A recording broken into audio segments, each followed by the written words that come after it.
السلام عليكم ورحمة الله تعالى وبركاته. أبناء طلبة وطالبات الصف السادس، أهلا بكم في شرح درس جديد من دروس اللغة العربية. درسنا اليوم بعنوان تلك الطبيعة للشاعر المصري أحمد شوقي، وهو شاعر وأديب مصري، ولد سنة 1868 ميلادية وتوفي سنة 1932 ميلادية. لقب بأمير الشعراء، اشتهر بالشعر الديني والوطني، ويعتبر رائدا للشعر العربي المسرحي، له ديوان الشوقيات. هيا بنا نقرأ سويا القصيدة. تلك الطبيعة.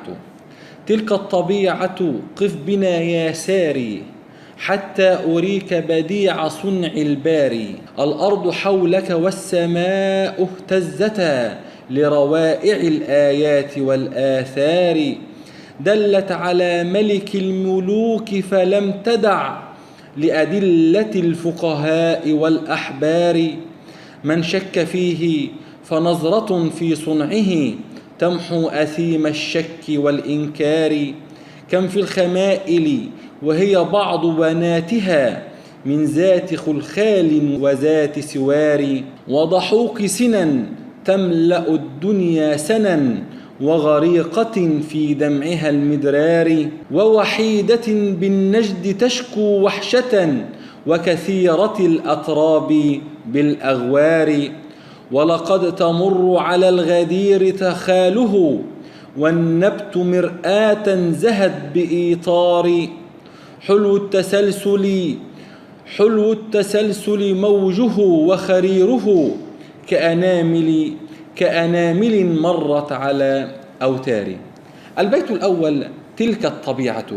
الشاعر هنا يتحدث عن الطبيعة ويقول: هذه الطبيعة الجميلة قف بنا يا ساري. والساري هو الذي يسير ليلا، وأيضا من المقصود بالساري أيضا هو شراع السفينة، ولكن الظاهر هنا أن الشاعر يخاطب الذي يسير على قدميه وهو الساري.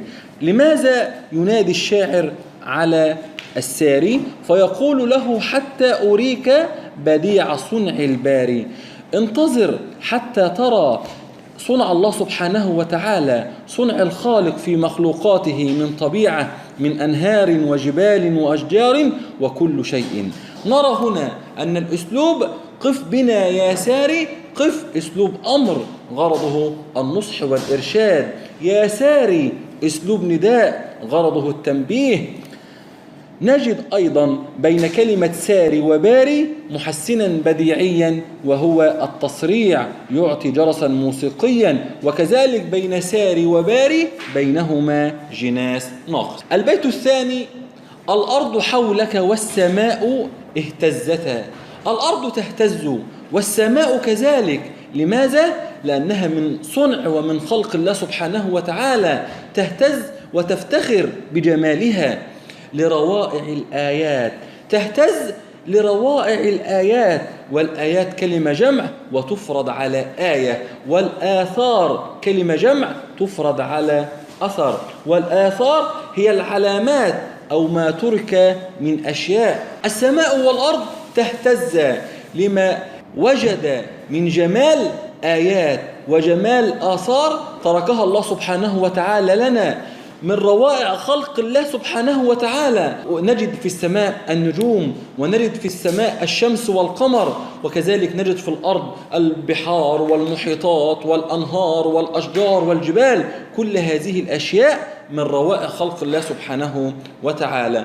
الأرض اهتزت والسماء اهتزت، تشبيه حيث شبه الشاعر هنا الأرض بالإنسان الذي يهتز ويتراقص فرحا وتعجبا من روائع خلق الله سبحانه وتعالى. وكلمة روائع أيضا كلمة الجمع تفرد على رائعة.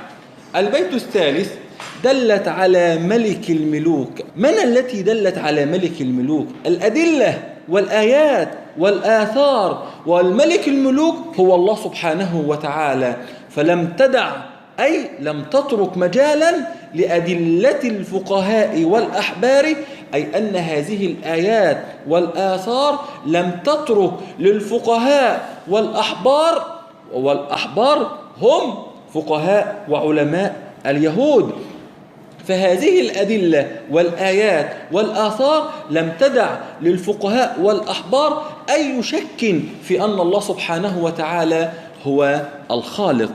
البيت الرابع: من شك في الله سبحانه وتعالى فنظرة في صنعه. انظر إلى ما على الأرض، انظر إلى الأرض كيف خلقت، وإلى الجبال كيف نصبت، وإلى الأرض كيف سطحت. انظر إلى المخلوقات، انظر إلى نفسك. كل هذه الأشياء لا تدع شكا في أن الله سبحانه وتعالى هو الخالق. تمحو أثيم الشك والإنكار. الأثيم هو كثرة الإثم وكثرة فعل الذنوب والسيئات.